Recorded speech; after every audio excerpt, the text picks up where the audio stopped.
Écho d'économie. Voici à présent l'invité de l'économie, le directeur de cabinet de la présidente de la commission de gestion de fonds Mwanda, la commission qui gère les 10 millions de dollars du gouvernement donnés pour financer les projets sociaux et de développement du territoire de Mwanda. Jean-Paul Makengo s'entretient avec Daniel Tambinzoni. Monsieur Jean-Paul Makengo, bonjour. Bonjour.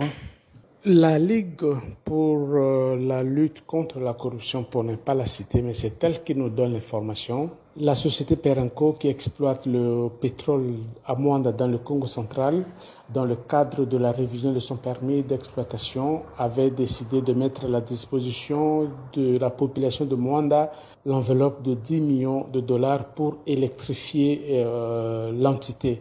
Mais le ministre des Hydrocarbures, qui est votre tutelle directe, nous dit que ce n'était pas l'argent de Perenco, c'est l'argent que le gouvernement a mis à la disposition de la communauté. Parlez-nous un peu de la genèse de ces fonds, les 10 millions que la commission de gestion de fonds Mwanda gère aujourd'hui. Quelle est la genèse de ces fonds? Bon, c'est vrai, il y a beaucoup d'incompréhension dans cette problématique. Il est vrai que l'origine, ce n'était même pas 10 millions. À la négociation entre Perenco et le gouvernement congolais, plusieurs millions de dollars, environ entre 65 et 69, si je ne m'abuse, ont été versés au trésor public. Ça a été versé au gouvernement congolais. Et le gouvernement congolais a décidé de rétrocéder une quotité, donc 10 millions, au territoire de Mwanda. Le gouvernement congolais, quand ils ont décidé de rétrocéder 10 millions au territoire de Mwanda, c'est une décision du président de la République.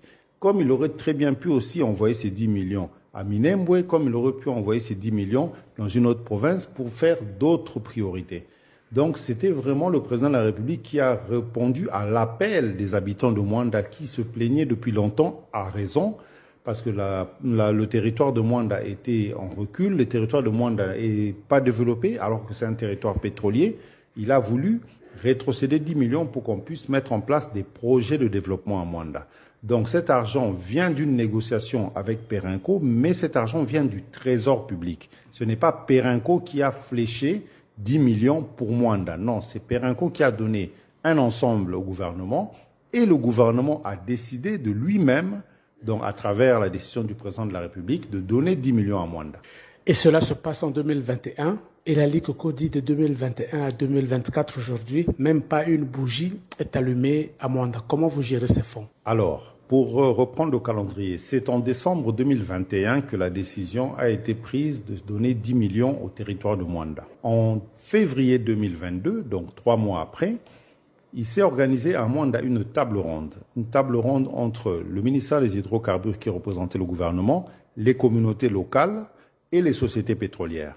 De cette table ronde, il y a eu plusieurs résolutions. Donc plusieurs demandes de la population, plusieurs doléances de la population ont été transformées en résolutions. Parmi ces résolutions, l'une d'elles était que le gouvernement, donc le ministre des Hydrocarbures, mette en place une structure pour gérer les 10 millions. Et d'autres résolutions revenaient sur des problématiques d'eau, de santé et la problématique du courant. Parce que la cité de Mwanda a un gros problème d'énergie.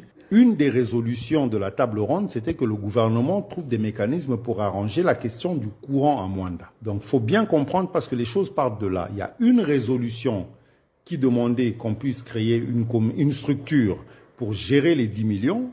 On a demandé au ministère des Hydrocarbures. Et une autre résolution demandait qu'on puisse travailler sur la question du courant à Mwanda.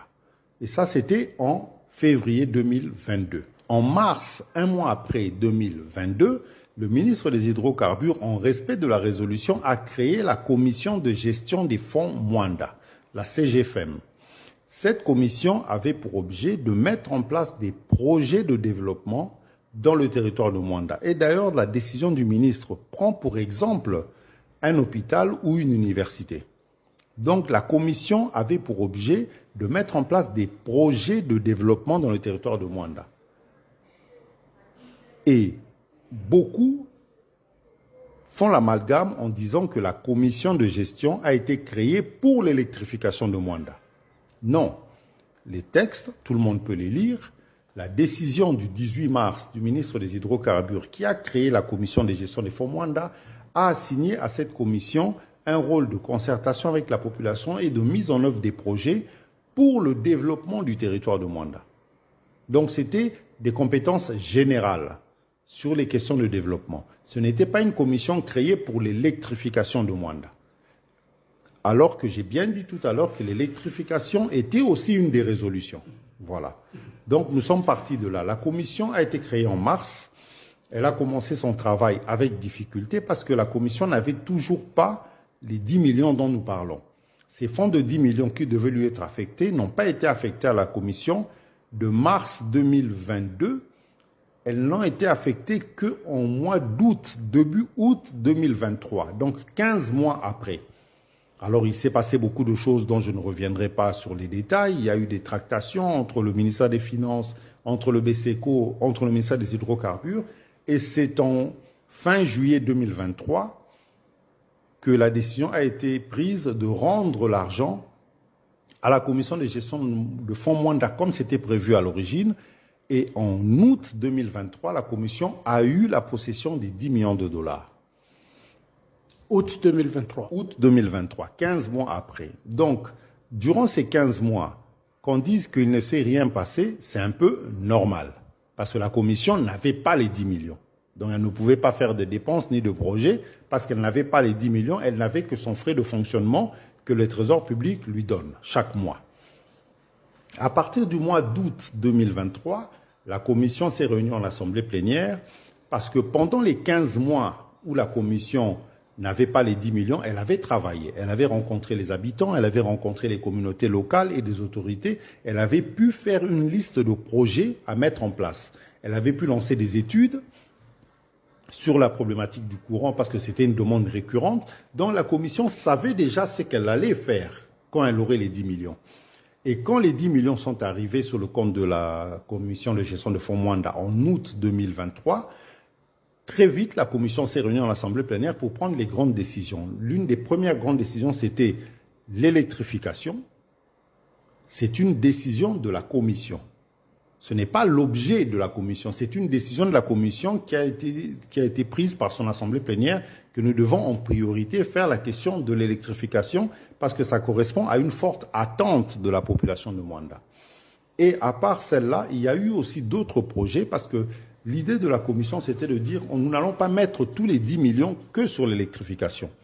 Il y aurait une grande part qui iront certes à l'électrification, mais il faut aussi essayer de faire des projets à dimension sociale, à dimension culturelle et tout le reste. Et en dehors de l'aspect électricité, qu'est-ce que la commission a réalisé depuis août, comme vous l'avez dit, août 2023 jusqu'à ce jour? Alors, il faut noter que pendant la période des concertations, durant les 15 mois, la commission a récolté plus de 150 projets ou demandes venant de la population, venant des groupements, venant des associations et venant des communautés locales. Ces demandes, la commission les a pris en compte en dehors de la question de l'électricité. Et parmi ces demandes, il y avait un point commun. Il y avait des choses qui revenaient parce que Mwanda est composé, le territoire de Mwanda est composé de 3 secteurs.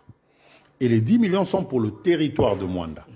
L'électricité ne concerne que la cité de Mwanda et non pas le territoire de Mwanda dans son ensemble.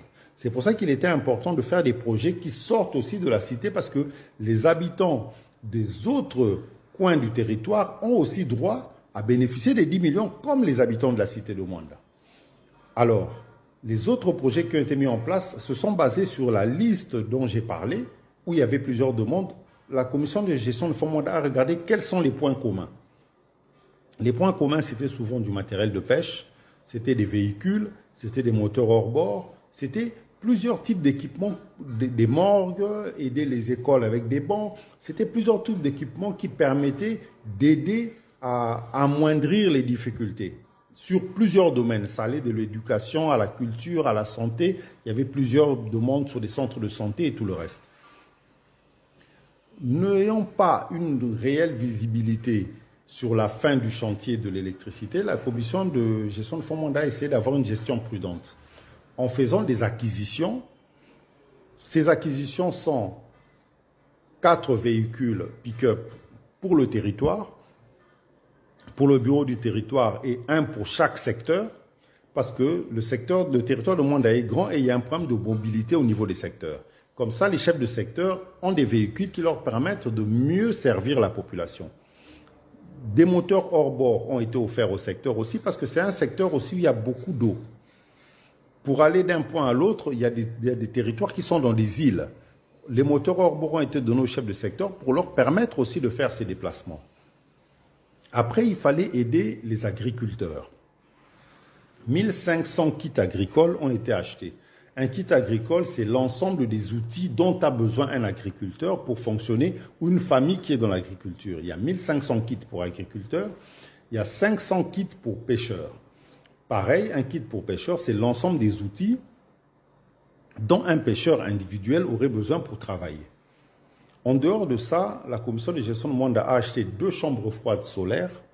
Les 2 chambres froides parce que les pêcheurs, une fois qu'ils vont en mer, quand ils reviennent, il y a un problème de conservation. Les chambres froides solaires qui n'ont pas besoin d'électricité permettent aussi de conserver des aliments. Une deuxième chambre froide est en étude à mettre peut-être au marché pour permettre aux mamans maraîchères un peu la même démarche. En dehors des chambres froides solaires, la commission de fonds de gestion Mwanda a commandé 500 bons. Pourquoi? Parce qu'avec les services de l'éducation, une liste des écoles en difficulté a été proposée et 500 bons ont été donc mis à la disposition de ces écoles. Actuellement, l'école de la base de Kitona, par exemple, 50 bons ont été livrés à Kitona et les autres bons sont en cours de livraison.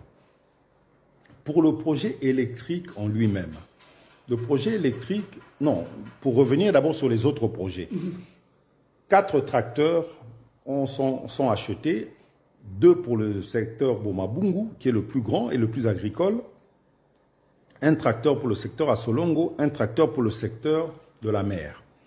Un tractopelle a été acheté pour les routes de desserte agricole. Ça, c'est vraiment les équipements qui sont mis en place actuellement. Déjà remis à la population. Déjà remis à la population officiellement, mais les tracteurs n'ont pas encore été remis, même si on les a présentés officiellement, parce que quand ils sont arrivés dans les conteneurs, nous avons fait venir une équipe technique pour la révision, pour monter les attelages, pour monter les autres structures, et ça devrait être remis courant juin. Ça sera remis au secteur. Mais on a déjà présenté ça, ils le savent. Donc, tous ces équipements viennent compléter le projet électrique. Après, nous avons financé quelques projets. Par exemple, des centres de santé ont été financés en termes de matériel. Une association de drépanocytaires a été financée. Des projets d'embellissement et des projets de forage ont été financés, même si certains n'ont pas encore abouti, mais ça a été financé par la CGFM. À la demande du territoire, la CGFM a offert une Jeep toute neuve à la police de Mwanda parce qu'il y a beaucoup de problèmes d'insécurité à Mwanda pour la mobilité de la police. La CGFM a construit 3 sous-commissariats en dur et non pas en conteneur. Donc c'est des bâtiments neufs en dur qui vont être achevés dans les jours à venir. Tout ça, c'est des choses que la CGFM est en train de mettre en place. Aujourd'hui, la cité de Mwanda sera éclairée à l'éclairage public solaire. C'est aussi une initiative de la CGFM. Donc pour montrer qu'aujourd'hui, l'argent de la CGFM a servi à faire beaucoup de choses sur le territoire de Mwanda.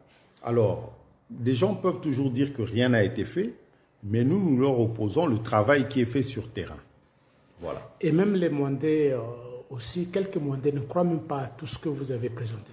Alors, il y a eu, c'est vrai, beaucoup de doutes, parce que comme vous le savez, pendant 15 mois, il y a eu rien ne s'est passé. Et quand la CGFM a eu l'argent, la CGFM a passé les commandes. Comme vous le savez, on passe une commande en Chine, 1 mois de fabrication, 3 mois de mer. Donc le matériel commandé en août, la plupart des matériaux ne sont arrivés qu'entre décembre et février. Parce que le port de Boma qui est utilisé est aussi un port qui ne fonctionne pas comme Matadi. Donc les navires ont traîné à Pointe-Noire. Aujourd'hui, sur les 33 conteneurs que la CGFM attend, 28 sont déjà arrivés au port de Boma et 20 sont déjà arrivés à Mwanda. Il reste 8 au port de Boma. Il y a un site de stockage de la CGFM où nous avons plus de 100 km de câbles électriques. Nous avons plusieurs poteaux, nous avons du matériel et tout le monde peut le visiter. Alors, à l'impossible, nul n'est tenu. Les gens qui doutent encore, je ne sais pas qu'est-ce qu'il faut faire de plus pour les convaincre, mais en tout cas, le travail se fait à Mwanda. Alors, le bureau de la commission pour gérer les fonds Mwanda est plutôt à Kinshasa au lieu d'être à Mwanda sur place. Alors, ce qu'il faut savoir, la commission de gestion de fonds Mwanda est composée de 13 personnes à l'origine. Parmi ces 13 personnes, il y a